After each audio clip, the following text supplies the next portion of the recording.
Welcome to Rutland National School. I'm Maisie and I'm in 4th class and I'm in Student Council. Welcome to Rutland Street for the Children's Rights Alliance Children's Poverty Monitor Lunch. Hello, my name is Kevin. I'm in 4th class and I'm also in Student Council. And the school's choir is going to play Crazy World by Aslan.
So thanks, can you hear me? Thanks to our wonderful singers and to Maisie and Kevin for that great introduction. I think we can safely say that the world is in good hands with that fantastic younger generation. And a huge thank you for the Rutland National School for hosting us here today as we attend the launch of the 4th Child Poverty Monitor. My name is Denise Charlton, for those of you that don't know me, and I have the privilege of being the Chief Executive of Community Foundation Ireland. We are a philanthropic hub and we work with about 5,000 organisations, voluntary and community, across the island. And our mission is equality for all in thriving communities. So we're really delighted to partner with the Children's Rights Alliance as they consistently and persistently ensure that we know that poverty is a huge contributor to inequality. The monitor puts a lens and an emphasis on that, but it also indicates what are the solutions and what we can do about it.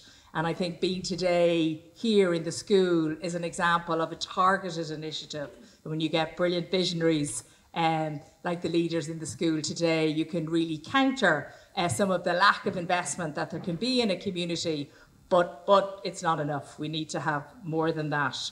I don't know if people saw Thomas O'Driscoll's piece in the paper yesterday, but I was very struck by some of the things that he talked about. And when he was talking about material deprivation that children are experiencing, or areas that are up against it, he talked about it being a trapdoor versus a safety net that many families can take, for example. And he really challenged us to stop looking at structural disadvantage as something that's moral, that actually it's something that we need to counter with investment. And at Community Foundation this morning, we were talking about inequality and how it's scaling in other jurisdictions. So we only have to look to the States and we can see how inequality is scaling, and that all the cutbacks of investments to try and counter that are being regressed. And the other thing, I was very struck when he said that, you know, when you're born into unchosen conditions, that they can quietly shape away your educational outcomes, your health outcomes, and the lack of opportunities. And that it is incumbent upon us, the Children's Rights Alliance are also inviting us to do it, as philanthropists and as government and other stakeholders, to make sure that we level this playing field, and that we make sure that we try and get rid of that systemic bias, and that we really look at what's possible for all kids and not just for some of our kids. And what really is, I suppose, incumbent on us today is to listen to the Children's Rights Alliance, and I'm going to hand over to Naomi soon, but to listen to them and to our panel of experts, because although, as I say, they're highlighting constantly what are the issues and the impact, particularly of child poverty, but they're also really giving us, as always, a roadmap and an opportunity to think about targeted interventions that will make a difference while we really try and challenge some of that systemic change and the difference then that can make for young people's lives. When we're listening to the Children's Rights Alliance, and they put a spotlight on some of the areas that haven't had investment, and that as a result there is intergenerational poverty, and where kids don't have the same opportunity as other children. And again, just been really pertinent that we think about why that is and what we can do. And it shouldn't be insurmountable. We should be able to deal with it. And that is with investment and regeneration, and how that can really fundamentally change a day's life. The Rutland National School is the heartbeat of this local community, and it really, I think the Children's Rights Alliance wanted to have the event here today because it really shines a light on a really innovative solution and a targeted solution. And you can see when you walk around the school that this is such a positive environment, and that it really is looking at creating a culture of equality and inclusion. And Tanya and I had the opportunity to be upstairs with the student council, and they were putting us through our paces. But they know what they need. And Tanya asked them, she said, she's the boss of a foundation, tell her what you need. And they knew exactly what they needed. Green spaces, safe place, boxing clubs, more sport, opportunity. So the kids know we just need to listen to them. So a huge thank you to the amazing staff here. Thank you for all the work that you do and for hosting us here today. So a couple then of housekeeping. We're going to have a Q&A at the end with a great panel, which I'll introduce in due course. So have your questions ready for them. The team will be sharing content. There's been great publicity as always. So again, listening all day today to debate being generated about the issue. But if you don't mind joining that conversation at #ChildPovertyMonitor, and really that would help to keep the discussion going. So I'm going to introduce or hand over to Dr. Naomi Feely now, the Policy Director of the Children's Rights Alliance. Naomi is well known, I think, to many people in the room. She is the legal and policy lead on the Alliance Child Poverty Work, and she represents the organisation on the Food Poverty Working Group, and she's going to share the findings of the report with us. Thanks, Naomi. Thanks, Denise. It's brilliant to be back once again in Rutland National School. We were here 2 years ago, And what's really striking to me about coming here as I make my way down is that we're really in the heart of a really rich community, but also we walk by these beautiful play spaces where we can really see visibly that there's been investment in meeting the real needs of children. I'm going to talk about play in a moment, again, when I talk about giving you an overview of the Child Poverty Monitor. But just want to say thanks to Neve, who's the principal here, and to Maisie and Kevin for such a great welcome. And I just thought that song was so beautiful, and just listen to the words. Like, they really just resonate with what we're talking about today, but also what's happening in our wider society and globally. So, as Denise mentioned, my name is Naomi, and I take the key lead on our child poverty work in the Children's Rights Alliance. And so each year I have the joy of leading the development of this publication. And if you're not a data nerd, you're going to say, how is that a joy? It sounds like it's just looking at loads and loads of data, but it absolutely is. I really enjoy looking at what is happening on this issue in Ireland, and how are we comparing both internationally, particularly in Europe, but also there's a few things that we pulled out from the OECD as well. So the Child Poverty Monitor is our annual publication where we look at analysing what is happening with regard to child poverty in Ireland. We take a very particular approach with the monitor. We use a European recommendation called Investing in Children. And what Investing in Children says is that in order to break the cycle of disadvantage and poverty, what we must do is take three integrated approaches. And we can't just look at those in isolation, but really together, that's how we can break the cycle of poverty. The first one of these is what probably everyone expects us to address, is the issue of income. So the Investing in Children recommendation calls for access to an adequate income. That is so critical in order to be able to purchase food, purchase essentials, but it's not the only thing that's important. The second thing that's important is that children and their families have access to quality services. And when we talk about services, what we're talking about is health, education, having a place to live, having a safe environment, having access to early childhood education and care, being able to get access to nutritious food, and a number of other key services which you'll see in the report. The third area, and for me it's always the most important, and I'm reminded again this morning when I looked at the lovely chart that we had over here from the Student Council of Rutland National School, and it's about play. And we often forget about play, I think, in our conversations about the economy, about what services we want to invest in. We forget about what are the opportunities we're creating for children to play and have access to recreation. So when I looked at that big, long list that the students had put on the wall, could clearly see there was one thing emerging. They want more access to go to the GAA, they want more green spaces, they want more boxing, more opportunities to engage in the local boxing club. They want all children, is what really strikes me, is to have those opportunities. It's not just about them, but children are always very conscious about what other children in their community may not be getting access to. I did notice that there was the picture of a house right in the middle of the picture that they shared with us on the wall, and that is so critical, and I'm going to come back to that shortly. So the Child Poverty Monitor uses this three integrated pillar approaches, and we divide it across 8 different sections.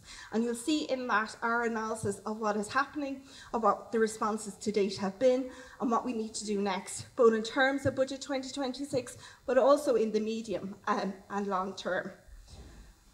So I suppose the first question is, if you're not engaged in child poverty work, I do think sometimes people think about, does poverty really exist? We're such a rich country. And we can very clearly see from the data from the CSO that there's a huge issue of child poverty in Ireland. The CSO provides us with information across 3 different measures. The first of these, which is the one at the top of the graph, is the issue of deprivation. So what we can see from this graph is that there's 1 in 5 children in Ireland today who are living in families that are unable to meet the basic needs or basic essentials. This means they are living in families unable to afford a roast chicken dinner once a week, or they're unable to afford to keep the lighting on without going into arrears. That's quite significant. So if we think about that, 1 in 5 of every child in Ireland today, we have seen just a marginal decrease in that rate from 2023 to 2024. I think it was a decrease of 0.2%, so absolutely not significant. The second measure we see there is the at-risk of poverty rate. What the at-risk of poverty rate tells us is about the number of children who are living in families with an income 60% below the median. So these are low-income families, and they're really close to the income poverty line. We can see currently there's around 15%, or 1 in 7 children living in these families. What's really interesting about this measure of poverty is that we can undertake further analysis of what do people's incomes look like when we take away housing costs. How have the impact of temporary measures that were introduced in the last number of budgets, how has that impacted on poverty? What we can see is that poverty rates would be much higher if we didn't have those measures introduced, but certainly for us in the Children's Rights Alliance, it's really critical that we don't just rely on those one-off measures, but we make permanent increases in people's incomes. The third line on this graph, it's the one that's lowest down, and you would probably think, well, that should be the thing that the government should be least worried about, and it's absolutely not, because these are the poorest children in Ireland. They're living in consistent poverty. Not only are they living in households with 60% below the median income, but they are unable to afford the basic necessities. What's really, really stark from this trend on the graph is that in 2024, there were an additional 45,000 children who were living in consistent poverty. That in itself should be a headline that we wake up to every single day. That is just, you know, it's off the scale. And when we look at the data across other demographics, this is just a really significant increase. So what's important about the CSO statistics, which are captured in the survey on income and living conditions, is that it gives us an insight into poverty in Ireland. However, the CSO very clearly states in the back of their report, some groups of children are not included. So we know that the SILC figures do not include data about traveller children, and they do not include data about children living in direct provision. I wanted to pull out 1 or 2 key things for each of these groups of children that we should consider when we're talking about child poverty. So for children who are living in traveller families, we can see in early childhood education and care, they have a comparatively lower participation rate. So we have seen welcome measures from the government to seek to increase that through the identification of traveller children as a priority group in the new Equal Start model of funding. Secondly, we can also see lower participation rates in education and making it to Leave Insert for traveller children. We have seen some welcome progress in the last number of years, however, we need to do much more.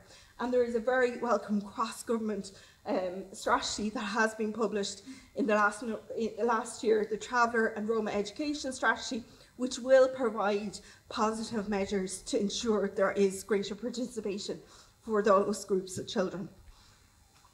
The second group I really want to talk about and highlight is children living in direct provision.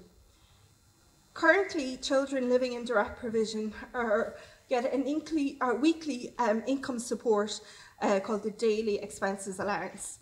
This is completely insufficient to meet the costs that those families face. We know from our members that the issue of food poverty is a real concern for children living in direct provision. We did welcome in the last 2 budgets the allocation of funding for the introduction of a payment specifically for children living in direct provision. So in budget 2024, we had €4 million allocated for this payment. This is a commitment that the government made in the white paper to end direct provision.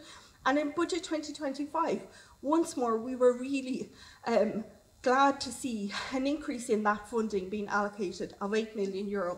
But the issue is families living in direct provision have not seen that money. We haven't seen the implementation of that income support, and we really think this is something that the government must expedite.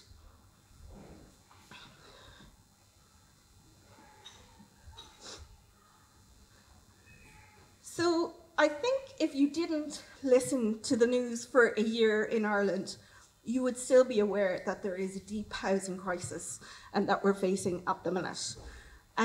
However, we do get a lot of discourse and discussion and analysis in the media around the housing crisis, and most particularly, each month we are reminded about this real sharp end of that crisis with the number of people living in emergency accommodation.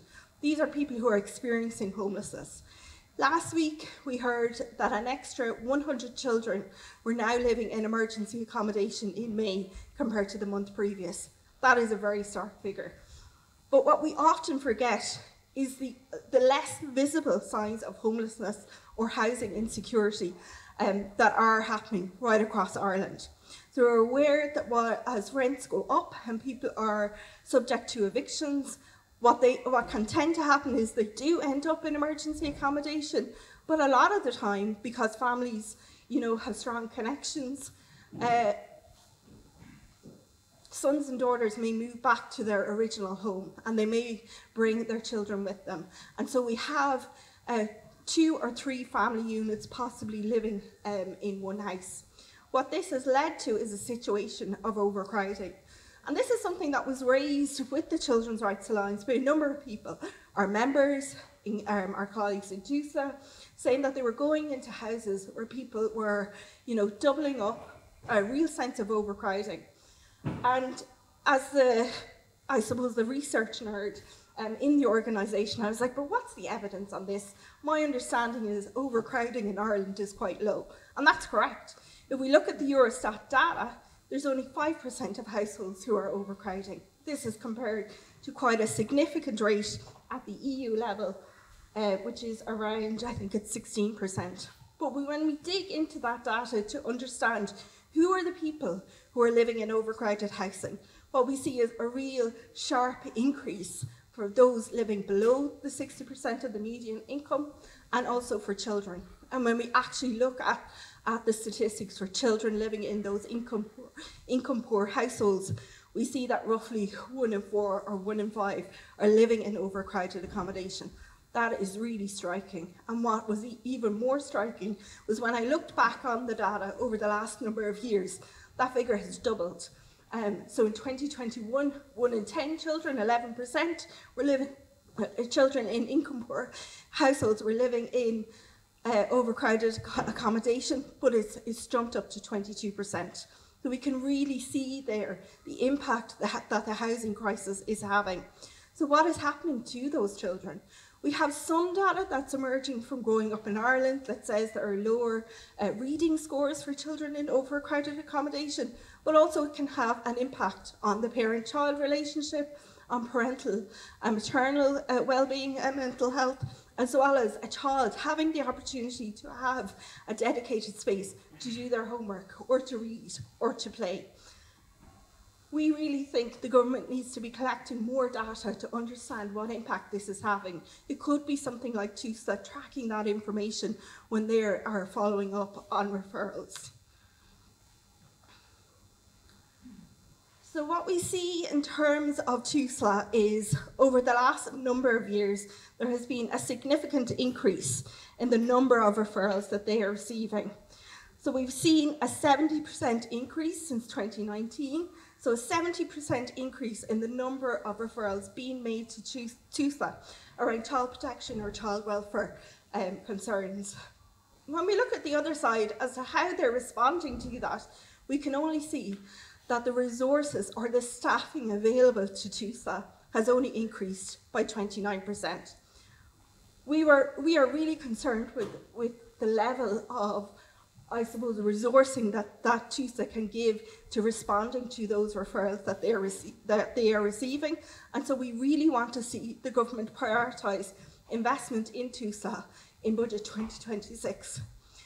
It can seem like, oh, what are we going to do with this money? Is it going to really have an impact? But we know from all of the research, once we intervene early, that has significant savings for the government. It makes common sense to do that, to invest in these early intervention measures so that we can break the cycle of disadvantage. This graph here is showing you, I suppose, the increases that have been applied to child income supports over the last number of budgets. One thing that I wanted to highlight from this graph is that the government has responded to the evidence that has been presented by the sector, which says older children cost more. And there are so many people here that I know they're probably aware of this from your own households. Once children get to their teenage years, the food budget goes up, the budget for social activities may also go up. And so we saw this really important measure of the government saying we are going to give a higher rate of social welfare payment to families where there is an older child. We think that's really welcome. In the last budget we saw the government really implement that again, although in the 2 or 3 budgets prior to that we saw this flat rate increase. For the Children's Rights Alliance, we really want to see targeted increase in income supports in Budget 2026. We think that that is absolutely critical in terms of breaking the cycle of poverty. While we did have a number of very welcome measures in the last budget that provided access to universal increases, such as double child benefit payment, we think that the government's funding or government's money can be best spent when they are targeting the resources to those poorest households. And this also includes providing income supports as committed to for children living in direct provision. The final graph I wanted to leave you with is this data from the OECD. So the OECD did an extremely interesting exercise where they looked at how many generations does it take to break the cycle of poverty.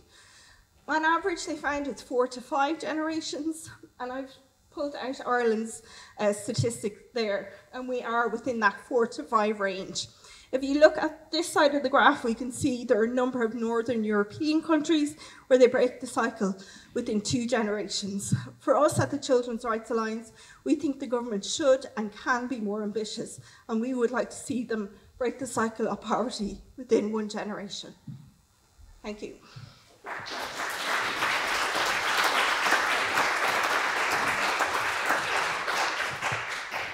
Thanks, Naomi, so for that really clear and comprehensive presentation on the Poverty Monitor. I'm always struck, it's so stark when you think about the fact that we're still talking about income, food, safe spaces, early ed and access to play for some of our kids. And obviously that's something that we need to counter, but also some very practical, as we said, initiatives there and advice for government and for others in how we can counter it. And thanks also to the Children's Rights Alliance, who always put a light on the issues that are very prevalent, but then some of the ones that we're not so aware of. So knowing that kids are homeless is challenging enough and bad enough, but then seeing the implications and the bigger implications of that in terms of overcrowding and the impacts that Naomi articulated. The increases are shocking as well, and something that we all have to obviously pay attention to. So we've got a really amazing expert panel who are going to respond to some of, I suppose, the challenges and the highlights in the Child Poverty Monitor. So I'm going to ask Liz Canavan, who's the Assistant Secretary General of Social Policy and Public Service Reform Division in the Department of the Taoiseach, to come up. I'm going to ask Niamh Murray, who's the Principal of the Rutland School. I'm going to ask Stuart Buchanan, Head of Children and Family Services in the YMCA in Dublin, and John Fitzgerald from Foróige, who is the Foróige Dublin City Manager. Thanks, John. So I'm going to ask each of you just, I suppose, to respond to what you heard Naomi outline, just in, I suppose, the context of your own work, and just anything you'd like to share. John, I'll start with you. Is that okay? I'll start with that end. Yeah, of course, yeah. Yeah. We'll just project this way. Yeah, please, yeah. Hello, everyone. How are you? Lovely to meet you. Yeah, I was really struck by what Naomi presented there, and quite a lot jumped out, and quite a lot rang a bell as well with what we're seeing in Foróige nationally. A couple of areas I just wanted to reflect on particularly was, we were mentioning the 45,000 that are in consistent poverty as well, and then the 1 in 5. And then I just think of the communities that we work in, such as Mulhuddart or parts of the northeast inner city or Lifford and Donegal or Ballyban and Galway, where that 1 in 5 is a lot more than 1 in 5. And just where, that sense of, aspiration, culture just needs so much investment and support to really bring those people, up to sailing at a similar level to other young people in Ireland and children in Ireland. And it also strikes me as well, the counter to that is there's also places where generally the rates aren't quite as high, but there are pockets of real disadvantage that we need to really look at. A particular place that comes to mind is an estate in Skerries that's surrounded by £1 million houses or £3 million houses, but this particular estate just needs so much support, and there is supports coming in there, but there's a couple of pieces like that. The other thing that really struck me as well was just a bit about travellers and direct provision, and having worked directly with young people and having managed services with young people, without question, that's where I see the need the most. We frequently would see young people coming into our services that are like out of absolute necessity filling bags with croissants that were left over, or young people that are just it comes to cookery and food, but teenagers and they're bringing home 2-3 sandwiches packed with calorific kind of cheese and ham and all that kind of stuff. So there's a real desperation that we see there. But then we see some of those people doing incredible things by their involvement in youth work, being on councils, youth participation structures, and there's just such a perilous existence there where that poverty is so stark, yet their capacity and their ability to do well is so impressive. And it just moves me when you see that juxtaposition. Thank you. Great. Thanks, Stuart, just in terms of saying, just your response, I suppose, to the information, how it translates or shows up in your work. Yeah, I think struck by 2 pieces in there. I think the first that Naomi took us to at the end, just around the housing piece. So YMCA Dublin, our base traditionally for a number of decades has been in the south inner city. We're in an expansion phase and scoping around other parts of the city, predominantly where populations are rising, but there is a lack of services. And I think it will echo the experience in this room that those areas are countless, where we are responding to a housing crisis, building housing in its thousands, but yet the services are not in place from the outset. So rather than taking an early intervention approach to that, we will inevitably then move into the sort of targeted and more expensive interventions that will have to come down the road. And those are countless examples of those across the city. I think the other one I was struck by, and I think the pupils from the school brought us to the point of play at the very outset, which I thought actually was a really good place to start. We're talking about child poverty, and I think a play deficit is very much a contributor to an experience of poverty for a child, but also for a young person, for a family and community as a whole. I think we're very aware there is not a national play policy or strategy in place. And I think that is a piece that we need to look at. And similarly, a focus on play is not just around the space to play. That is absolutely important, something which YMCA Dublin are committed to, but it is also about providing children with the permission to play. And again, if you go through countless of those housing areas, you will see very tangible and very intangible pointers to children. They're saying, do not play. And I think also having the time afforded within the formal education sectors, within informal, and just within communities as a whole. So housing and play were the 2 bits Denise that struck me. And Niamh, I'm going to come to you next, just some of your observations and how it shows up here, I suppose, and in your work. Yeah, and it was a really interesting presentation. Naomi covered quite a lot of ground there. I suppose, just very briefly, I suppose the traveller children and children living in direct provision, we would have a number of children here from the Roma community, and they're a very vulnerable community. And I suppose what I would see is that they say I have one particular family that come to mind, and they have moved house so many times. They've been in the south city, they've been in the north inner city, and they're now actually in Ashbourne, and they're coming in from Ashbourne, which is County Meath. Getting in every day is proving problematic. The children are missing a lot of time from school. So there's a huge amount of supports that need to go into a family like that, and those supports are generally provided by a homeschool community liaison coordinator. And I know the Children's Rights Alliance have long called for homeschool community liaisons, or HSCLs as we say very quickly, to be, I suppose, designated to every school. And I think given all the changes in Ireland and Irish society, demographics, children from Ukraine, from living in IPAS, giving every school a home school would be a really good start. Ours does absolutely excellent work. I couldn't function without the homeschool liaison. I just was struck also by the TUSLA referrals, that there's a huge increase. And, you know, say when you are dealing with very vulnerable families who move around quite a lot, for TUSLA staff themselves, there can be a lot of chasing things up and verifying addresses. So there's a lot more work in social work than there used to be, if that makes sense. While I suppose what struck me recently was, and I know I don't have the statistic to hand, but somebody who works in the youth services here told me about a year and a half ago that something like 40% of the posts were vacant in TUSLA, Dublin North City. Please don't quote the statistic because it's not, I can't remember the specifics, but there was a huge vacancy, and this is, I've been told by various social workers, one of the most complex area for a child protection social worker to work in. I'm a designated liaison person for child protection, so if referrals are made, I have to make them to TUSLA, and I've noticed in the last year it's a lot slower to get a response for things that are not urgent. So it's definitely slower. And I was very taken aback last year because the woman who came in, she explained to me, she said, I'm not actually an official social worker. I'm back studying social work. I'm a social care leader. Now, she was excellent. She was so impressive. She was going back as a postgrad, but she explained to me that because it was a lower level case that would most likely not go to court, she could do the case liaison. But that's quite scary to think that they don't have enough personnel.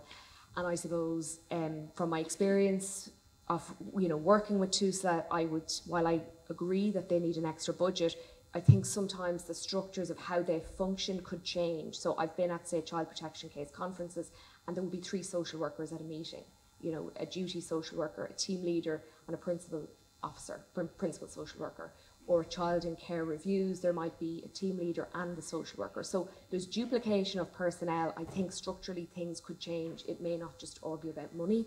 And then just finally around play, it's such an important aspect. The Department of Education have really gotten behind the ASHTR, which is the early childhood framework around play, because social learning is so important. And I suppose we would see that more and more nowadays children are less ready. I have friends who work in very middle class schools who would say the exact same thing. It's really tough to teach junior infants nowadays because children are spending so much time on screens and they're not as ready for school as they used to be. So it's tricky. So the more emphasis we can put on play, as Naomi mentioned, I think the better. Great, thanks, Niamh. And Liz, back to you, a different context, but how is it showing up, what you heard, how does it show up in your world? Yeah, well, I mean, it's really useful to be here today, and I'm delighted to listen to the presentation and anything I think that highlights the challenges that we still face in trying to tackle child poverty in Ireland. And I think you're right to raise the question at the very outset, Naomi, about do people really believe that people live in this kind of poverty? And I think people don't actually fully believe that. So I really appreciate all the data and the evidence, because there's a huge depth of analysis in the report. And I think it gives weight to sort of the mission we have, that government have given us in the office. So I suppose the first thing to say is, not entirely by accident, of course, but it aligns very well with our programme plan, which is focused on income supports, early learning and care, the cost of education, homelessness, participation, and we also focus on integrated services. So it's very much aligned with that, I suppose. That's the first thing to say. On the income stuff, obviously we featured this data in our own review of the budget, and that, that reflection, number one, that we probably hadn't done enough on the targeted side, although there were some good changes. And I suppose we've been looking at the silk data, and we've been trying to dig into it a little bit with colleagues, and we know that there's a group that are just above and just below, and when they start to flip it all, it can really give quite dramatic changes, and I think that's what's happened there. So we've a lot of, as we understand it, we've a lot of families who are not necessarily income poor, but they have deprivation. So there's a bigger overlap than previously, which has shown that really big jump. And there are issues around silk, and there are issues about the relative nature of the targets and all of that. So we are looking a little bit at that with our colleagues in social protection, in the context of a new target and looking at, is there something a bit more sophisticated that helps us to understand a little bit more precisely what's going on, because it's actually quite hard to explain that to people, to be fair. I suppose the third piece then is around the supports. So we obviously see a really important focus on supports, and we know that it has to accompany income measures. I think what strikes me is there is such a growth in population, and I think very often when departments get their increases in the budget, it's what they call ELS, existing level of service, and really all it's doing is keeping pace with the level of demographic growth. So that may explain some of those increases in numbers, not all of them, but it is a challenge. In terms of the things you've identified, I would say housing and homelessness is the one that worries us the most, because that's where we see the biggest intersection with all of the other things, including poor health, disability. All of those things get wrapped up together, and there are families living in really, really challenging circumstances that people genuinely wouldn't believe, and we've seen that ourselves. I suppose you've focused in on the thing that we've been raising, which is around, universal can be good. It's destigmatizing, but targeted is, we need to get the balance right on targeted and even what we'd call super targeted measures. And I'm not sure we've got that balance right yet. I think what the report does, which is helpful in taking that short, medium and long term, is it gives a few hints as to what might be a good sequence, or I suppose arguably prioritisation, and I think that's helpful to us. I think we've also, I think Niamh touched on it there, because of that population growth and that growth in demand, we have pipeline skills deficits right across the children's workforce, and it is something we are working with the Department of Health on, but we see it in disability as well. So we've a bit of work going on in that area, but it is something we know that even if we got the budget in the morning, we've a lot of vacancies in a lot of the major, like HSE, TUSLA, even in the education sector. So we do have a pipeline issue, and that's going to hold us back a little bit, and we're trying to do a bit of work on that. And then just in looking at the things you've identified sort of for the future, I think it's really interesting. Obviously you mentioned the €200 childcare, which will take some planning, don't mind investment, because it's not really, we wouldn't start from here, well, I put it like that. But it is good to have that level of ambition, to be fair, and I know the Department of Children are already looking at that. But the one that struck me was play, and I always remember when I worked in the children's office, neither today nor yesterday, we were doing the National Children's Strategy, and one of the things that came out in that strategy, when we had done all of the research with all of the adults and all the researchers and all the parents, nobody mentioned play and recreation until we spoke to children. And that was the first time anyone had consulted with children and young people, and everyone thought it was a bit cookie at the time. So it would have been around 1999. And they said play, and everyone said, oh my God, we never thought about play. And it's just so important. And, it's interesting what you were saying, Denise, what the kids upstairs said. I mean, we know ourselves, think back to your own childhood, not being able to participate, whether it was because you couldn't buy the jersey or you couldn't pay the fee, or whatever you wanted to do. It's so excluding and so stigmatizing. And also, if school isn't your thing, it also restricts, I suppose, your ambition for yourself and all the other things you might be actually quite talented and brilliant at. So it is a very important part of our work as well. Great, thanks very much. And thanks to everybody just for, I suppose, for amplifying some of the challenges and the issues that are at play. I'm going to flip it, and I'm going to ask everyone to think about, there is amazing work going on across communities, and many of you are leaders in that brilliant work. And I suppose there's learnings to be shared that do impact positively, even if it's on a community of individuals and families. So Niamh, I'll ask you, what works locally? What works in this school? What can we learn from the targeted initiatives? I think, if you said to me what's worked best in the school, actually it's initiatives we've led ourselves rather than maybe top-down initiatives from the department. And, when I started in DESH, which is nearly 25 years ago now, it was almost looked down upon that, sure, it's only behaviour management. There was a kind of an attitude, and I can remember being in teaching college when the person came in from the disadvantaged centre to talk to the students. People started to talk among themselves because they just weren't interested. But what happened was in the noughties, there was a lot of training put in around what's called first steps, maths recovery, and suddenly, the schools, the teachers in DESH schools were very well trained. A lot of that training has now become mainstreamed, which is really, really good. But what happens is you face a lot of challenges, and you meet your team of management and you say, what do we need to do? You get ideas from teachers, and you just have to keep changing, keep evolving, and it's a dynamic place to work, and you kind of have to work like that. So I suppose some of the more successful things we've done in the last few years is we opened a nurture room. Now, there was a reluctance from the Department of Education to kind of push that agenda, but it's worked really, really well, because it's a space for the children to kind of regulate, and if they have any social and emotional difficulties, or they've had a bad morning at home. So that's been hugely successful, and that was a number of the principals. We were at a conference and we heard a woman speak who was in the inspectorate from a school in Wexford, and a woman called Susan Gibney piloted nurture rooms. She was the director of Blackrock Education Centre. She brought it to Ireland and we did it, and the 10 schools in the area got funding, and it's worked really, really well. So that's one. Last autumn, one of my younger teachers came to me and said there's a new literacy initiative called UFly. It's from the University of Florida. It's, you know, getting great accolades. Can we try it? I said, pitch it to the junior corridor staff, the literacy post holder, myself, and the deputy, and it's worked really, really well. And we did a launch with parents.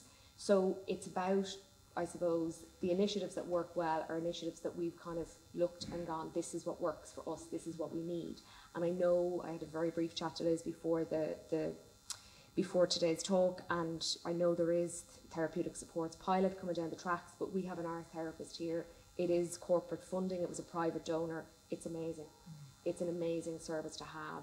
And we had just had a changeover of staff, because our art therapist, who worked with us for quite a long time, has moved to the National Gallery and is doing work with children and families in there. But she said to me, she worked in 3 schools, North Side, Desh, non-Desh, and here, and she said, in the other schools, what presents to me in the sessions is anxiety, bereavement. She said, here it's trauma. She said, it's very complex work.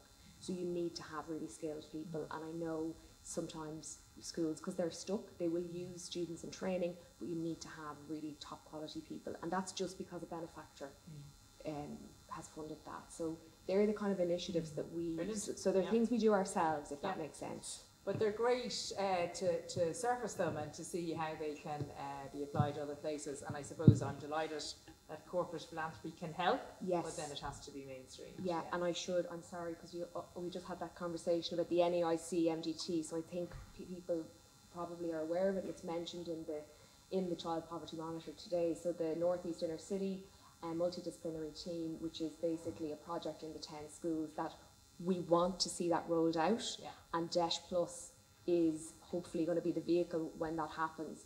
But we have a psychologist, a speech therapist, and an occupational therapist who are shared between the schools. Now, there are staffing issues, absolutely. It's not 100% because there are, as Liz said, pipeline workforce shortages, but it's a really, really amazing project. It won the European Public Sector Award for Social Innovation, and there wasn't a word about it in the media, which I was really surprised about, because I just think we should have been shouting about it from the rooftops. So there are things we can do. Really good promising practice. Great, thanks a million. John, can I move down towards you, just some of the learning, Yeah, certainly. Look, there's lots we could reflect on. The thing that always, gets me encouraged and feeling like we're going in the right direction is any initiatives that focus on capturing and amplifying the voice of young people.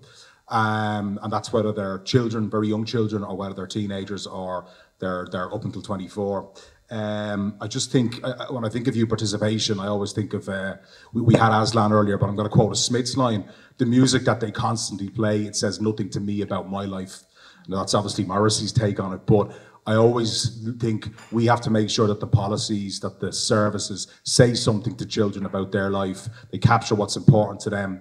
And I suppose I just want to particularly commend Corlin Minogue, Hub Minogue, National Participation Office, as just kind of bastions of excellence when it comes to youth participation as well. And then obviously other structures like SIPSI and places even in the NEIC like City Connects, where the young person is central. Was also taken by Maisie and Kevin, just to see 2 young people from a student council up here opening the events. Very apt, very appropriate, and very powerful. And it also kind of leads me on to one of the pieces that in terms of there's a natural progression when it comes to youth participation is looking at that voting age as well. Because who better to speak about child poverty than children themselves? And we have that opportunity to get the 16-year-olds, the 17-year-olds point of view and really make sure that informs where we are going, so that when we're looking at, you know, Mark 17, 15, whatever it is, that those voices are central there as well. And I know that's backed by the Children's Rights Alliance in terms of position as well. So, yeah, thank you. Great, thanks a million. Stuart, you've expanded YMCA. Just tell us a little bit about what you've seen works in your context. Yeah, so I have no cultural analogies. John is the cultured one on the panel. Unfortunately, I have nothing to bring on that. So I suppose YMCA Dublin are, I suppose we operate with a community hub model with, you mentioned about integration of services, Liz, with that, I suppose, intentional integration of services sitting behind that. So that will start with community childcare, that will run through to youth services, community services, with a wraparound family support. So our learning in that, Denise, is, as you have mentioned, that model, I suppose, for us, which you'll see in our Ainger Street site, is that children, young people, families will enter through one front door. So regardless of the service that they may be coming in to access, or the background from which they were coming, they will enter on that basis. And at the back end of that, our staff will work through how we meet those more targeted needs within that. So I suppose in the expansion phase that we're in at the minute, I suppose our learning is now being played out in that we think there is a model which in one sense is far from rocket science, but I suppose it's being able to curate that piece both internally in terms of bringing practitioners together. I suppose that has the element of being trauma-informed. It's about being strengths-based and play-inspired, are the principles that we're trying to work through on that, and that we are not delivering services in isolation in the creche, in the youth work provision, in that those pieces are knitted together, either physically and tangibly, or intangibly through the signposting that staff do and the carry across. I suppose the element I would add to that, and the fact John and I are sitting together, that is the model that we're looking at it in new communities, where that integration of services we don't just see as being internal in terms of what YMCA deliver. We will have our specialisms, whereas other organisations will have their specialisms.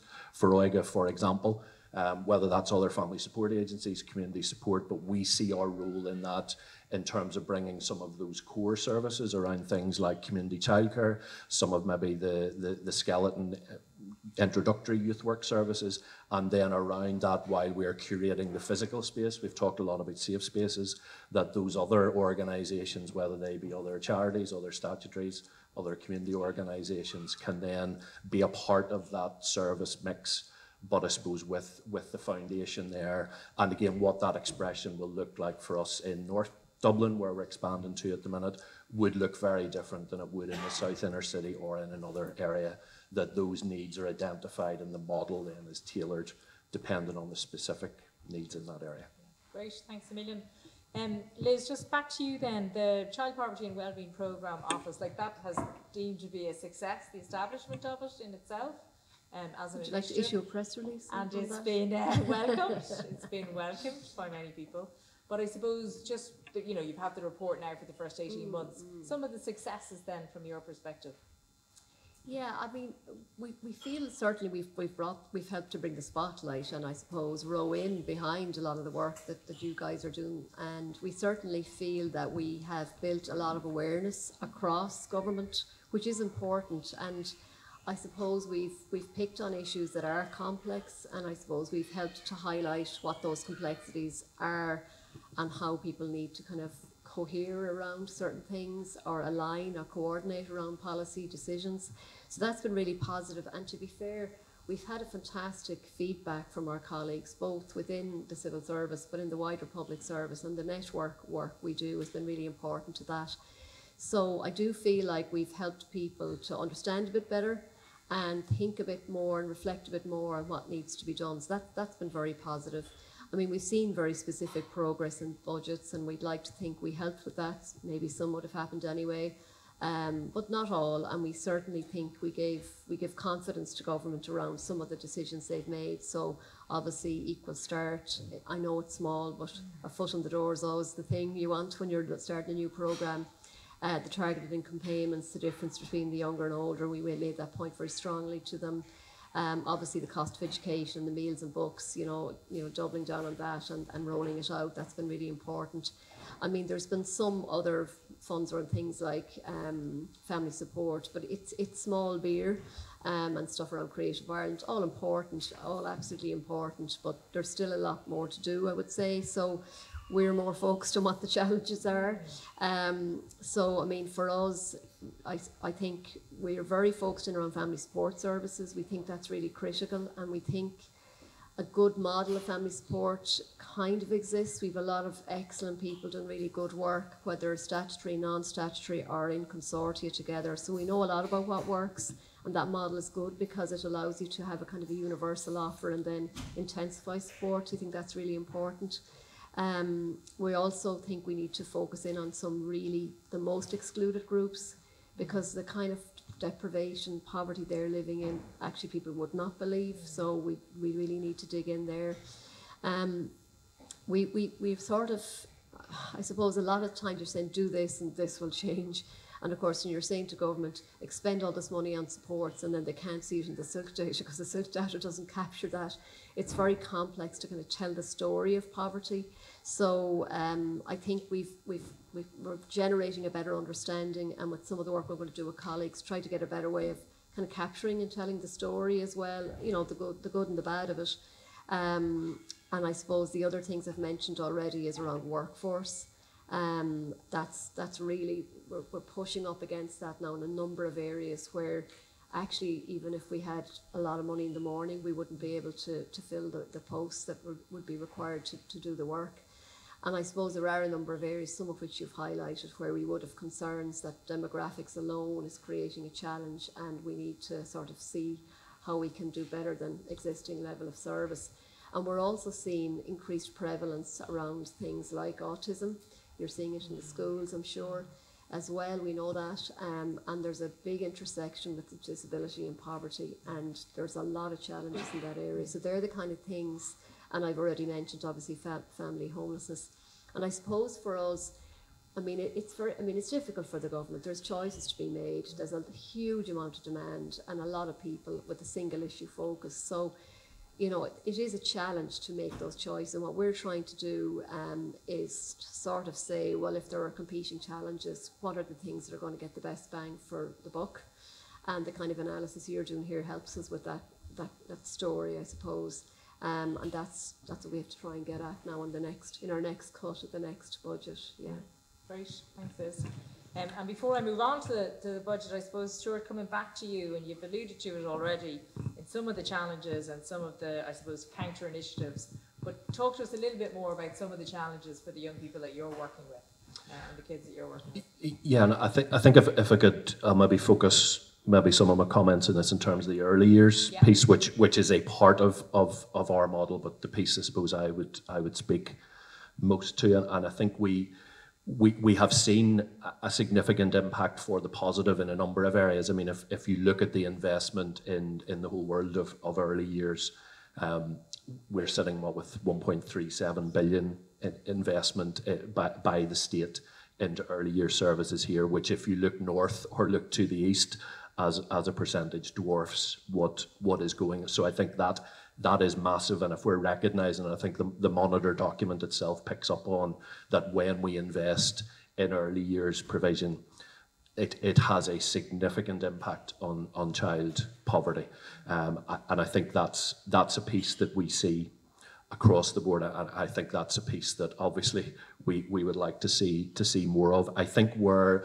we move into challenges then is the targeting within that. I think it's a piece that was picked up earlier. Obviously there is an element of targeting of subsidy within that, but the rising tide does not always lift all boats. There are some boats that aren't in the harbour, and I think there is a challenge for us there. The aspiration within Programme for Government towards the €200 and an aspiration beyond that around the idea of a free provision or a universal provision of childcare in the journey to get there, that are focused on the targeted subsidies. So yes, our model is a one front door piece, but within that we have families, children, young people experiencing significant poverty. and it's how then those resources are targeted within that.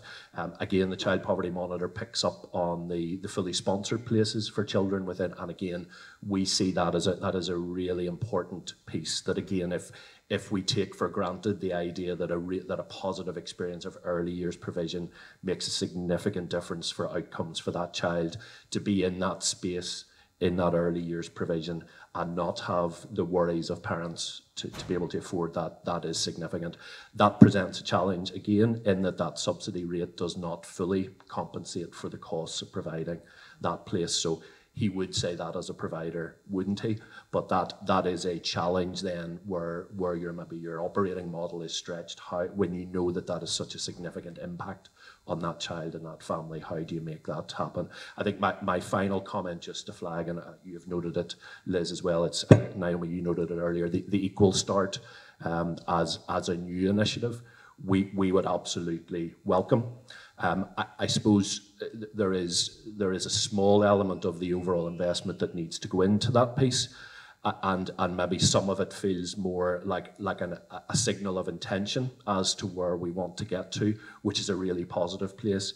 It's now putting in place the various strands of Equal Start to get us there, and that will require investment, where in terms of our model, there are a significant number of elements that Equal Start would be delivering when it's fully implemented, that we ourselves have been self-funding through corporate sponsorship, through social economy activity elsewhere. That probably is a complaint on my part. I was going to say it's not, but I suppose the model is there, it's proven, and for us it's now the aspiration of Equal Start then being fully realised, to really help us to get there in a way which is sustainable, not piecemeal, and with a sense of begging and borrowing and stealing from where it comes at the minute. Okay, great, thanks very much. John, I'm going to come back to you as well. Obviously, Froiga has a very far reach, and you're folks in the Dublin area. Just how does the impact of poverty play out, and then one or two initiatives that you might like to highlight? I know sure. Absolutely, Denise, thank you. Look, it plays out along all the thematic areas of the report. You know, we see, we're working with a lot of young people where the access to income is not likely to be high within their households as well, and then obviously that can be an intergenerational thing. Obviously food poverty, I'm going to touch on an initiative to do with food poverty in a minute. You know, and then we see, I mean, Stuart focused on the earlier sector, we then see when some of those protective factors weren't in place when they were at that stage, just then they present to us, and you know, there's too much risk there for young people. And obviously the bit about play as well, you know, really good to see that kind of highlighted. And when I think about play and interpret it, is just that need for, you know, young people to access the spaces and the activities that enable them to play. Liz, you focused on Creative Ireland, and you know, I've just seen just the importance of young people, you know, from poor backgrounds being able to tap into culture and the arts, and just how transformative that can be. When I think about a lot of my favourite artists, they're often from disadvantaged backgrounds as well, and I think that's, you know, that voice and that opinion can manifest itself through the arts amazingly. Just in terms of kind of initiatives that I could touch on as well, we're really welcoming the school hot meals extension into the summer programmes. We're currently piloting that in a number of our sites in partnership with ETBs and through our UBU projects as well. A couple of sites would have been Cavan, Monaghan, Sligo, Donegal, Longford, Westmeath, Cork as well, and they're kind of happening right now. So what's happening is that young people who are involved in deaf schools, and the most vulnerable, the most targeted, those in direct provision, those in travel or Roma communities, are coming into our projects, and they are accessing meals where various service providers are being used. The really important part about this is that young people are being asked about what they want to do. So there's an element of skill building as well, which is really important. We're lucky to have some nice facilities with kitchens and pieces. So and it's not something we haven't done before. I think it's important to say it's just nice to have the investment to carry it forward and to enhance it this year. You know, for many years we've had young people coming in you know, at a time, summertime, when it should be about discovering yourself, being free, being, you know, hanging out with your mates. It shouldn't be a time of dread, and it shouldn't be a time of rumbling stomachs. So, but we've seen that where young people come in, and I've mentioned the stacking of food, and you know, those type of bits, and you know, it's important that the food is one piece, and it actually is the fuel that will, you know, fuel healthy minds and inspired young people as well. But it's also the skills that they build from maybe creating food, and then there's also the access to services they have. So let's say in some of our sites now, what might get the young people in the door is the fact that they get food. Young people are motivated by food, regardless of your background. We know that. My child is particularly drawn to beige food, but anyway, it's a draw, and then suddenly they access things like citizenship programs or leadership programs or sport, art, music, whatever kind of gets their pulse racing as well. So yeah, it is a pilot phase. I think there's going to be a couple of tweaks. We're also looking at, you know, how much, you know, I know there's a small per head cost in schools, and we're looking at about like how far we can stretch things as well. But we are absolutely committed to getting it right this summer for those vulnerable young people in partnership with the ETBs to get that kind of right. So yeah, that's been a really useful initiative and really welcomed, and it makes sense. Thank you. Thanks a million, John. Yeah, you can see how food is so crucial and seems to be such a fundamental right. If I'm going to stay with you, John, because you touched on it, but this is the first budget for this new government. So if you had a magic wand, or if you were sitting in their position, what do you think really should be prioritised? Yeah, I'll absolutely look at through a youth work lens here, if I may. I suppose, look, there was a couple of really, really encouraging signs this year. First of all, the programme for government is extremely explicit about prioritising youth work. We were delighted, absolutely delighted, and I think that's welcomed across the sector as well. People are fairly unified on that. I think another really, really welcome addition is the fact that youth work is now with education. We believe that's where it belongs in Foróige. It is a form of non-formal education that can be transformative in tandem with formal education as well. So that's a really good indication, an early sign. But in terms of the delivery on that, there needs to be investments, further investment in youth work in a number of areas. One, it needs to be, I think, Liz, you mentioned existing level of service. That existing level of service needs to be absolutely maintained with a percentage increase as well. So it's I suppose it's those things we've talked about that affects absolutely everyone. Cost of living, cost of services, all of that kind of stuff is done. And then as well, that we are able to retain and inspire and keep staff involved in youth work as well, and make sure that those retention rates are there.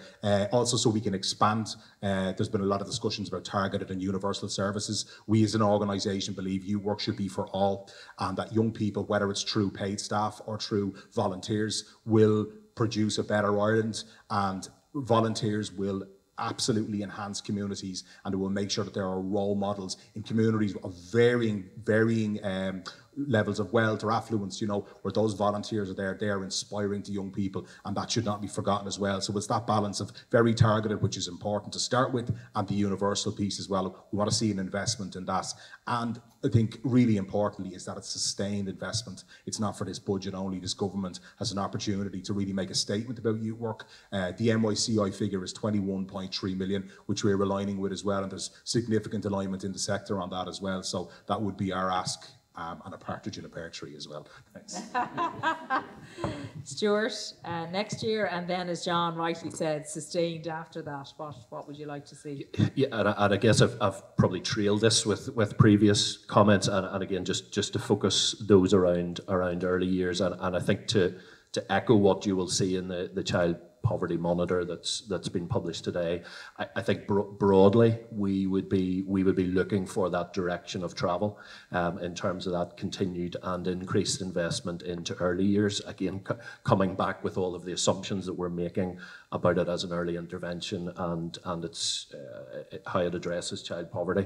I think the piece then around the targeting of subsidies within that, and again, you'll see reference in the child monitor around the income threshold, for example, that is noted there, is significant, and where fees have been capped, that again there is a bit of a disconnect, and where subsidies are in place, that those are only in essence maintaining the current status quo. So I think there's a piece around the targeting, and I suppose again we would want to see that investment that is at least starting to bring us towards that €200 a month target for families generally. And I guess the piece that I've referred to, recognising the potential of Equal Start and some of those early positive signs, that further investment, 17 million odd in the current year, that we would see that being significantly escalated in the coming year to move us towards where the various bits that we're hoping to see delivered can start to be delivered as well. If I could take the liberty of a non-budgetary ask as well, because I'm very conscious that we've talked about play, and actually it's been really encouraging to hear that theme through. I think there is a piece that's recognising that work on a national play plan and the play policy. I think there is a looking towards particularly what Scotland and Wales are doing around that with a play sufficiency duty, which is built into a cross-departmental piece where it's not necessarily about the financial investment that needs to come, but the cross-departmental approach to play that is not just something that sits within the Department of Children or the Department of Education and Youth, that it needs to be cross-departmental, and that duty placed upon various departments. It impacts on housing, it impacts on early years provision, it impacts on all of those various areas. I'm not daft enough to know there's not money required, but I think that piece would be a really important piece in terms of carrying that forward. Brilliant, thanks a million. Niamh, I'm going to go to you before we go back to Liz, just in terms of an ask, a magic For the budget? wand. How much time do you have? I suppose, absolutely, I think, and the new minister so far, I am impressed at what I'm hearing, but obviously we don't have any details, but she has prioritised the whole idea of Dash Plus. I think it should happen. In 1995, when Breaking the Cycle was set up, there were 36 primary schools in it. There's 960 schools in the Dash programme, primary schools. So there is definitely a cohort of schools that face huge challenges and need more funding, and they need things like multidisciplinary teams. So I would absolutely call for that. In terms of actual just general finances, we are in serious financial difficulty as a school, and what the department did was they gave us what's called advance funding. So that's kind of kept us afloat for a short while, but we'll have to go back and go back. A lot of the grants you get to run a school are what are called ring fence. You cannot spend them on anything else, for example, IT, book grants, etc. The DESH grant is not ring fenced, and what's happening in a lot of schools is that's used to pay the bills.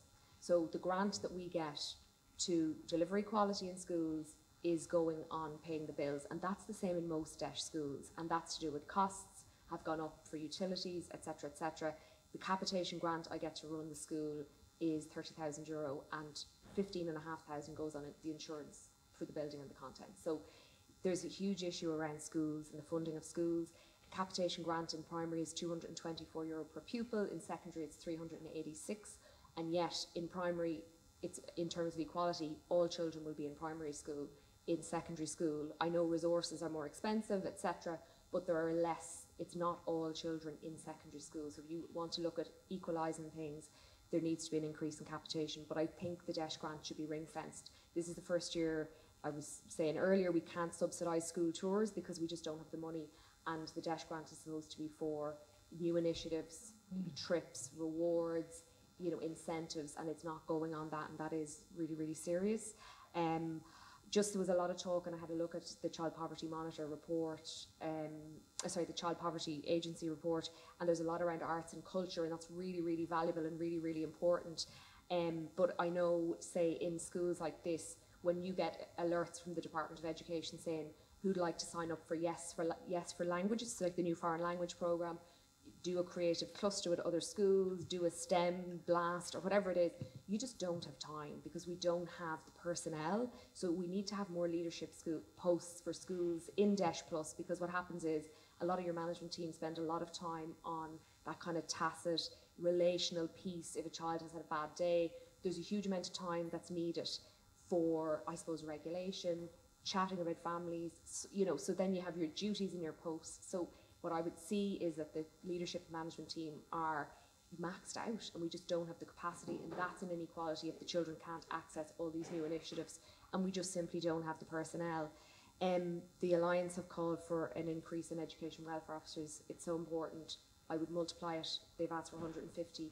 school attendance is so important, and things have really slid. And again, the new minister wants to prioritise this, and that's a really positive, I suppose, it's a really positive turn, because everybody here would know that it links to early school leaving and so many different aspects, negative outcomes for children, including more likely to end up in poverty. And then just one thing I do want to mention is that we recently, so there's a whole, everyone is aware, there's the National Council for Special Education, which is a branch of the Department of Education. And what they're doing at the moment, they started a process of reviewing SNAs in schools. And we had a review a number of weeks ago from what's called the SENO, Special Educational Needs Organiser. Now, we haven't got the allocation, but from the verbal discussion we had, we believe we will be cut staff. And that will be hugely detrimental. We've been very anxious, the SNA staff here have been very anxious, and then on Friday lunchtime, we got word that there's a freeze in the country because only some of the reviews have been done. So it would be obviously unfair to cut the schools that have been reviewed, but more so the reason for the freeze is that the redeployment plan was not worked out properly. So the union representing SNAs obviously contacted the department. So this time next year, we will likely face cuts in really valuable staff. And what's happened is, you know, the SENO now say that SNAs should be working with children who have what are called primary care needs. And primary care needs would be feeding, toileting, mobility issues, children who are of danger to themselves or others, children who are at flight risk. So they're very, very high needs. And what are called secondary care needs, such as trauma, behaviour, regulation, that's no longer going to be considered in contention. Now, this is a new policy shift that's going to have a massive impact on deaf schools across the city and the country if it's implemented. I'm not sure that this has been considered in the wider picture, if that makes sense. And I know that there has been a cost overrun. The Department of Public Expenditure and Reform has said there's a huge amount been spent on the special ed budget, but from my understanding, a lot of that money has gone on capital expenditure, has gone on buildings. And so just to turn them into some asks? Yes, so the ask would be that that SNAs would not be cut from any of the deaf schools, or if they want to, you know, I suppose reimagine it, that they would have classroom assistants. But if there's cuts, what will happen is special ed teachers will have to do that kind of regulation work, bring a child for breakfast in the morning if they're coming into school upset, and that takes from teaching time from children who already need extra teaching support. So it's a new change that I don't know that people are aware of, and it hasn't been thought through, but the impact will be really, really significant if it's allowed to go ahead. So I would ask that be looked at, because SNAs are very valuable staff. Great, thanks very much. Okay, I'm going to go back to the panel, and there's lots there, obviously, around supporting the SNA cuts, youth work, neurodiversity, holiday hunger, recognition of young people in the area, the intersectionality between disability and poverty. So lots for the panel to comment on. I'm just going to ask you for one final comment, but Liz, I'm going to go back to you just about the budget. I don't know how much you can talk about it, but just, I suppose, any observations you have from what you've listened to today. Yeah, sure. So obviously the budget's a matter for politicians, and they wouldn't thank me to be sitting up here telling them what I think their priorities. We'll do that privately, of course. But what we did do in our last report was we did put in the report a number of principles, and I think they're in the monitor. And we sort of snuck them in a little bit, but I think they're really important. And we do emphasise, I mean, at a level of principle, I think it chimes with a lot of the kind of issues people are raising. So obviously, as I said earlier, we're talking about universal targeted and super targeted, and we have to get that balance right. And I think, to be fair, the Taoiseach has articulated that fairly publicly, that we have to do more on the targeted. We also, our second principle is around prevention, early intervention. Everything you have all said, we know what all the evidence tells us. This is where we get the best bang for our buck. We create the right foundations.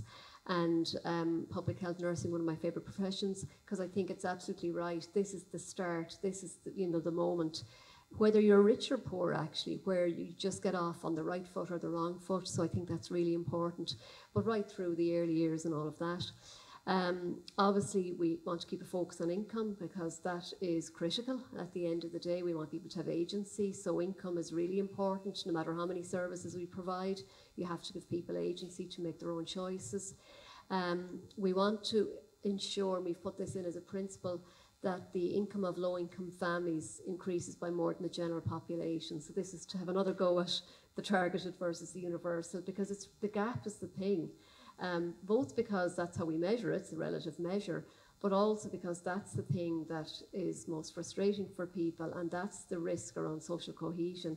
We've seen the gap that's developed in other countries. It hasn't happened here yet, but it could. So we've really focused on that. And I suppose finally, well not finally, we've addressed gaps and obsolete programs. So there's a few things in there, and I think, you know, there are ways in which we need to reform the system. Not necessarily that we think there's loads of things that have been paid for that don't work, but maybe there are bigger priorities, or maybe there are things that could work better.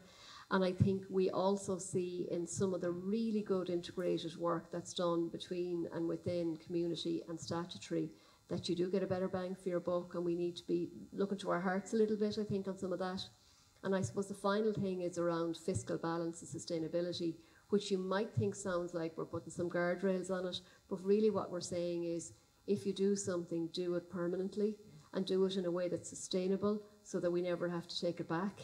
And we've been in that place before, so it's about doing things rather than snatching at something we can do this year once off, that we would try to build a programme over the next 5 years. And again, that's something that Taoiseach himself has said, this is year one of, as far as he's concerned, a 5-year programme. So there are our principles.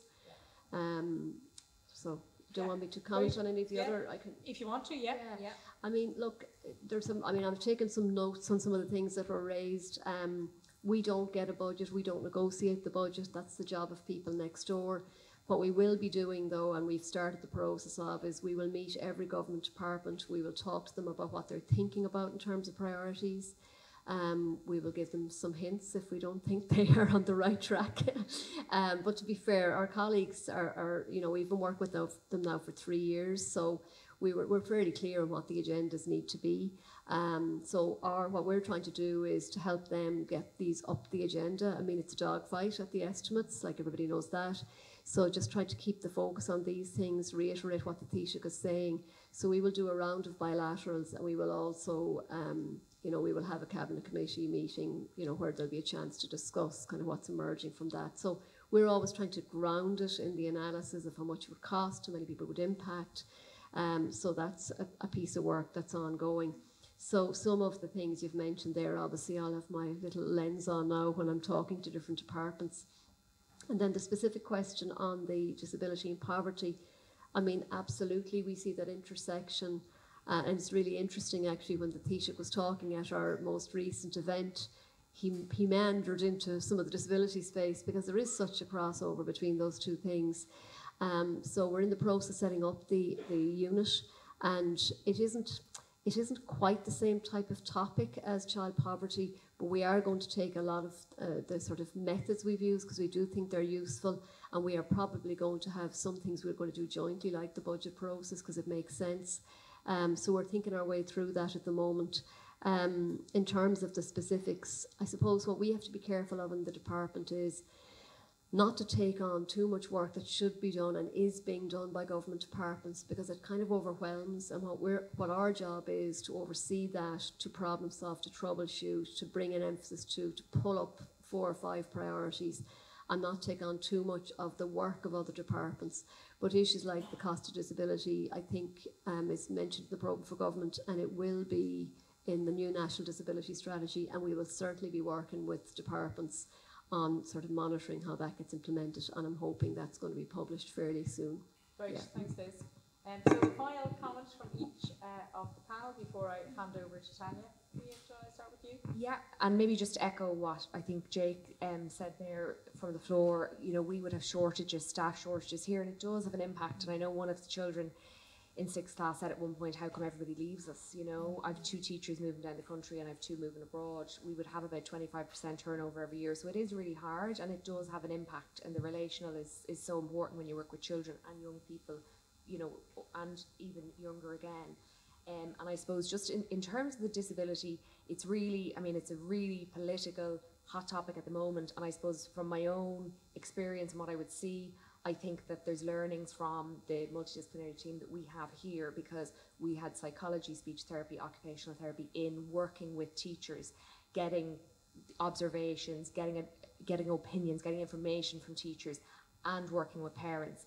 And it worked really, really, really well. Whereas what happens is the HSE services, so whether it's CDNT, Children's Disability Network team, whether it's CAMS, Child and Adolescent Mental Health Services, they are what are called parent-led services under the HSE.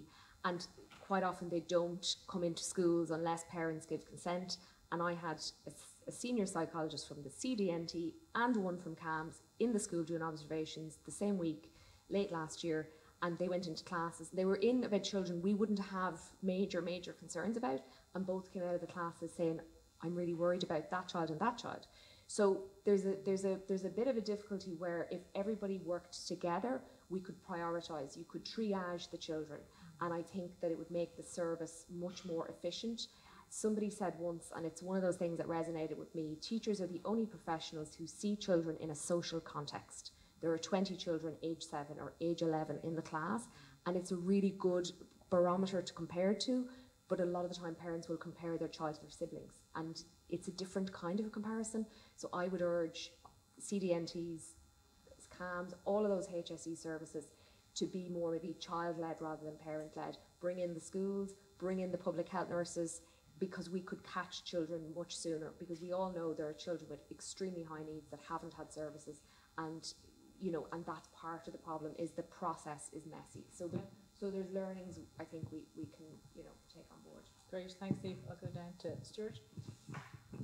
Yeah, I think final maybe builds on what Niamh has said, and I think Jake used the word frustration. I think where we are trying to move to as an organisation, if we wait for the state to fund everything that we do, we may not progress at any stage. So for us, there is a model that is being built, and I think it's that piece around integration, working with other providers. Some of the non-budgetary stuff that we mentioned, I know that's a lot of the piece of the child poverty unit is trying to clear some of those blockages out of the way, which may not be financial, but there is a model there that allows us to move. It may not be perfect, it may not be all in one place, but it allows us to start to meet needs and work with what we're doing. Our argument, though, to policymakers, whether they be politicians or official, is, do we believe the state should fund this? Well, yes, we do. However, we're not going to wait for that in terms of starting to put services in place, and we think that's some of how we need to be nimble. We need to be innovative, and maybe take that approach. And a lot of that is through the collaboration with others, thinking about what we do deliver well, what we don't deliver well, and finding other partners around that. That is not to say it can be done on fresh air either. There is a need for investment, but it is about the targeting of that investment and that being in the right places at the right time. Great, thanks. John, last word. Yeah, thanks very much. I just want to kind of respond to two of the pieces that were brought up there. First of all, the bit about, I suppose, neurodivergent young people and the school meals. I think, at a time now where I suppose we look across the Atlantic and there's all this pullback on diversion, equality, inclusion and belonging. I think we need to double down on that actually here. I think and I think in all of our services, in youth work, in early years, in lots of services, we need to make sure that we are really prioritising that and making sure that we have leads in organisations to do that, so that those things that come up when we are working with young people that are, have varying needs, that have lots of variabilities about them, that we're able to meet that need in the spaces. I'd say if you were to do an audit of every youth service in the city, you'd be surprised how many are wheelchair accessible, for example. There's all those pieces as well to look at. So I think that might be an area that lots of services need support on as well, and some awareness pieces as well. And certainly that whole looking at young people through that neuroaffirmative lens is just essential, absolutely important. And as an organisation, we're very dedicated to go on that journey, but nobody's there yet, I don't believe. The other thing you were saying about was the school meals. We'll certainly be giving back our feedback in terms of the impact and as well. And you're right, like when I even think about our own service, we're reaching a percentage, but there's lots of other avenues. It is a pilot, and I'm sure there's going to be tweaks on the logistics and all of that. So we'll feed that back as part of it. But I mentioned volunteers, you mentioned volunteers who are running summer programs. It's really important to look at that as well. So, and just in response to Jake, I hear you about the frustrations you have. It always strikes me, you spoke about your own personal story, having been through youth work yourself. They're the ones who stay. They're the people who have the belonging and the connection. I mean, lots of people stay for different reasons in professions. We often find that those people who've been through the journey are the ones who really buy in and want to stay, but they want to be remunerated as well, which is completely a reasonable ask. As part of our belief that there should be an increase in youth work funding, that means making sure that the conditions are there and the progression pathways are there for youth workers. So it's a very serious profession where they can actually stay for a number of years and build really meaningful careers and not just go whoever's paying the best bargain down the road. Where's their heart might be in youth work. Thank you. Great, thanks, John. And thanks to our panel. I'll have a chance to thank them properly later on. So I'm now going to invite Tanya Ward to share some closing remarks. Tanya's known to everybody in the room, I'm sure, but just a reminder, she's been the Chief Executive of the Children's Rights Alliance since 2012. This year she was elected to President of Eurochild. She was the former Chair of the National Advisory Council for Children and Young People from 2018 to 2022, and she's currently a member of Young Ireland Advisory Board. She's a member of the Senior Cycle Programme Delivery Board, and this year she was selected onto the Just Transition Commission. So Tanya has been around the block for some time. She's obviously got a reach into many really crucial decision-making and thought leadership forums. So Tanya's going to share some of her observations around, I suppose, the long game and efforts over the last 10 years for children and young people nationally, but also across Europe. She's going to share some of her observations. So over to you, Tanya.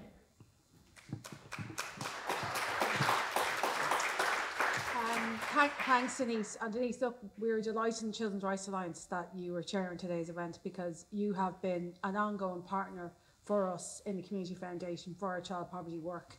My colleague Emma got to present in Strasbourg recently to the Council of Europe, and they wanted to know, why did we have so much progress in child poverty in Ireland, and why had we been so successful as a sector?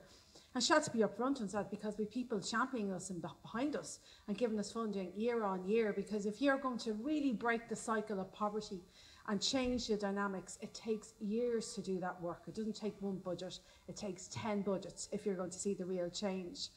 I just want to say as well a big thank you to the Children's Rights Alliance team for the work they've done in producing this year's Child Poverty Monitor. I shouldn't say this, but I will. It's my favourite publication of the Children's Rights Alliance, because I know it's really unique, and what we're able to do each year is adjust even in response to what we're hearing from the members when it comes to child poverty issues. So Naomi mentioned overcrowding. The reason it's in the report this year is because the members tipped us off that they are walking in to households doing child protection work, and they were seeing families doubling and tripling up, and really worried about the impact that that was having. I know the Daughters of Charity are here today, and they were one of the charities that told us they were seeing this. But as Naomi said, it wasn't just the Daughters of Charity, it's actually two social workers were telling us the same thing as well. So we knew at this stage in the game it must be having a big effect on referrals and the experience for children and young people. So if you look at the data that's been provided here today, there's some really worrying trends. And the most worrying trend is this more than doubling of children in consistent poverty, the deepest form of poverty. The nearly doubling of children living in overcrowded conditions who are in poverty, 1 in 5 or 1 in 4. And seeing the doubling of referrals coming through to TUSLA, Child Protection and Welfare Services. That tells you something. That tells you we're failing. And Liz has used very diplomatic language, and of course that's the right thing to do, about getting the balance right between the universal and the targeted services, but the data is telling us we're failing the most vulnerable children in the country at this time, because the statistics wouldn't have gone in the direction that they have. So top-ups on child benefit, they weren't going to help those children. It wasn't enough to help those families deal with the cost of living and deal with housing costs as well. So what do we need to do? If you look at the effects of living in poverty, clearly investing in income is critical, and that's the beginning of why poverty is happening. But you've heard from me already, if children are living through this type of poverty persistently and consistently, it has a terrible toll on the child and the young person and the family living through it. So it's just not enough to focus on income. You have to focus on services. And I can't tell you how frustrated I am as a campaigner to hear services say they don't have enough resources. They have the talent, right? They have the talent, they're ready to go.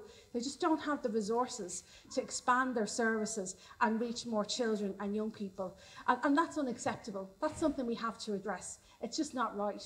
I have to say, I'm frustrated when I hear Jake, who wants to commit his career to public service. And there are many teachers, social workers, healthcare workers who want to play a role in public services, but they are leaving because they can't deal with housing costs. That's something that we have to address if we want to make a difference for children and young people. And one of the things I think is really important to think about when we talk about poverty, we look at the emotional effects, the trauma that's caused, is play and recreation and environment and green spaces. I was reminded today, yet again, from the children at this school about where they want to see the investment go. And it's true what Liz says. Consistently, children's rights campaigners don't single out play and recreation facilities. They don't single out that teenagers want independent spaces to hang out in, that children at all ages want to be in green spaces. And we failed as a movement if we don't spotlight what children and young people need. I mean, you will see in the Child Poverty Monitor, about $500,000 is going into playgrounds. I mean, very little. We still don't have a strategy in place. We still don't have the great measures that are happening in other parts of Europe. I was in Copenhagen last year, and I was struck by the designated areas for kids to hang out in their own communities where cars weren't allowed. We're just years away from creating that kind of space for children and young people. So what do we need to do? Well, all the solutions were mentioned here today, to be honest, particularly the ones around targeting services. But we have to have an ambitious vision when it comes to ending child poverty. We need to start with ensuring every child, irrespective of where you've been born, has a right to reach their full potential. They have a right to go to an early years service and feel loved and cared for. They have a right to be fed and not to be hungry. They have a right to do well in school. They have a right to be entitled to get a job after school or go to university or third level education or whatever training they want to do. They have a right to have a home, a safe home. And then when they decide to have a family themselves, to make sure that their family get to grow up and reach their full potential as well. That's what breaking the cycle is about. If you invest early in all these different measures, you can make sure, and the data tells us, you can make sure that all those things are a possibility down the road. They'll have longer lives, they'll have happier lives, and when they have families themselves, the same outcomes will happen for them. In terms of what we need to do, in breaking the cycle, what's absolutely, utterly critical is actually our politicians. It's in the gift of the politicians to make this happen. We already have the knowledge and talent in government, to be quite honest. You've heard from Liz. There's actually people in government that know exactly what needs to happen to break the cycle of poverty. But across the board, we need politicians to use their time in power. And Leo Radke used his time in power to set up the Child Poverty Unit. We need all our politicians to use their time in power to put measures in place that are going to break the cycle of poverty. And as Neva said, the Minister for Education is already saying very helpful things as a minister, that she's going to use her time and power to address poverty.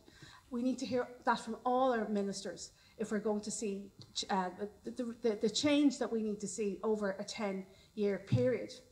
But the other thing I have to say to us as a movement, it's not even enough to just have a politician who wants to make a difference, or officials that want to make a difference. I can tell you they walk in having to argue and barter for money. And what helps them is when we are on the outside, spotlighting the experience of children and young people and families living through this, making sure we keep child poverty on the agenda. We actually have to do that. We can't sit back. Every one of us has a role to play, whether you're part of a professional body, whether you are providing a local or domestic service, whether you are in school. You all have a role to play in your community, speaking to your local media and speaking to your national media. And it's only then that you get the real transformation that needs to happen in our societies. So I just want to thank you all for attending here today, and thanks to our speakers and to Denise and to my colleague Naomi. And I want to ask you to join us in the fight to end child poverty, the fight to make sure every child gets to reach their full potential. And join us in being ambitious that Ireland can be the country that breaks the cycle in one generation.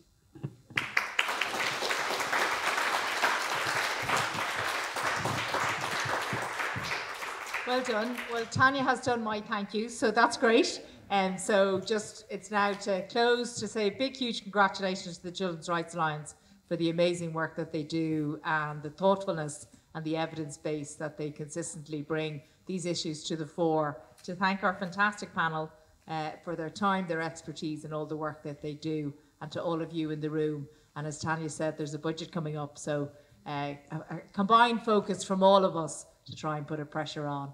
Thanks a million.